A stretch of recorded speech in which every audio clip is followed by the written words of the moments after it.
The objective of this experiment is divided into mainly the following three parts. Part A, design.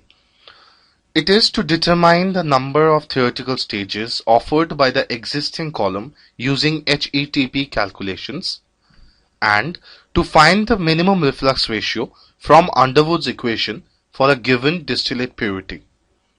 Part B, simulation. To find the reflux ratio required to achieve the desired purity using Aspen simulations for the known feed and distillate rate. Part C, experiments. To perform multi-component distillation for a given feed composition of an ideal ternary mixture containing methanol, ethanol and isopropanol, and to compare experimental results with that obtained by simulation. Introduction. The purpose of the lab is to introduce multi-component distillation using a packed column. Distillation is a technique used for separating two or more miscible liquid or vapor mixtures that are separated into their component fractions of desired purity. This is accomplished by the application and removal of heat. The separation is based on the boiling points of the mixture components.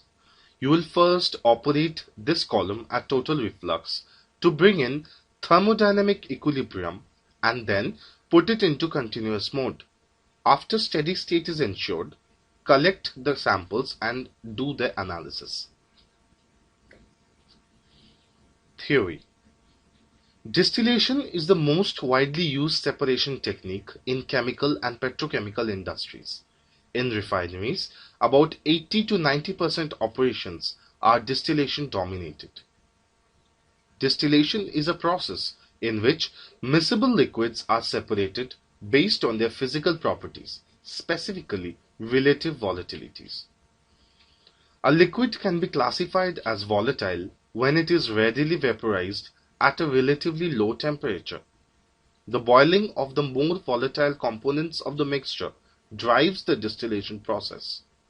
When the vapor is cooled, the more volatile material condenses in a greater proportion than the less volatile material. The experimental setup. The column consists of a reboiler section. There, the reboiler is heated with the help of external heaters. The column also consists of three packing zones.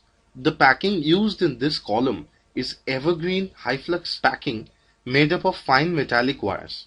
In each zone, we have thermocouples attached to it to measure the temperature of each zone, and also the liquid outlet from each zone to take the sample. At the top, we have plate-type heat exchangers used to condense the vapors.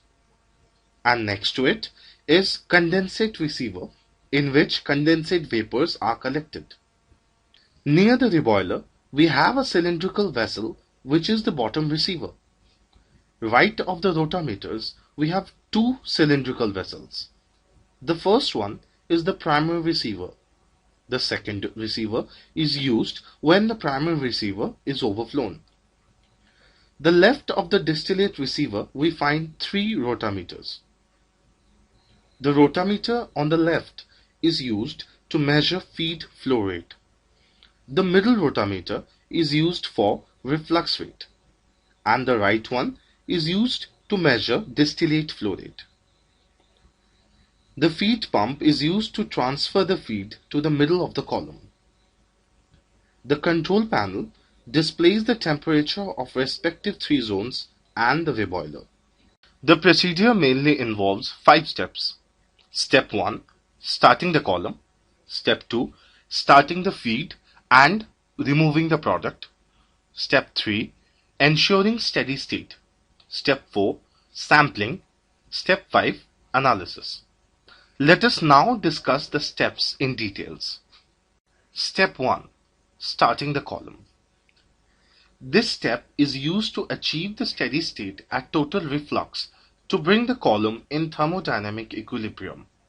The feed container contains a mixture of methanol, ethanol and isopropanol. The feed is provided to the column with the help of feed pump operating between 70 to 80 milliliters per minute. Wait for the reboiler to be filled to a suitable holdup of around 3 liters. Now start heating the reboiler with the help of external heaters. The reboiler duty can be adjusted. Start the cooling utility to condense the vapors at the top. Watch the condensate level and make sure that it is above the distillate withdraw point. As soon as the suitable holdup is achieved in the condenser, start the reflux rate between 2 to 3 liters per hour to operate the column under toning every 10 minutes. As the temperature becomes constant with respect to time, our steady state is achieved at total reflux. Step 2. Starting the feed and removing the product. Once the steady state is ensured under total reflux conditions, the column is to be put into the continuous mode. Start the feed and distillate at a given flow rate and set the reflux rate as obtained by the simulations. Again, wait for steady state, and once steady state is ensured, draw samples from 6 locations. First, reboiler, second, feed, third, distillate, fourth, zone 1, fifth, zone 2, sixth, zone 3. We have already waited for steady state and drawn samples from 6 locations. Now we have to take the following steps for sampling. For each location, weigh the sample, which is to be approximately 2 grams, on a balancing machine.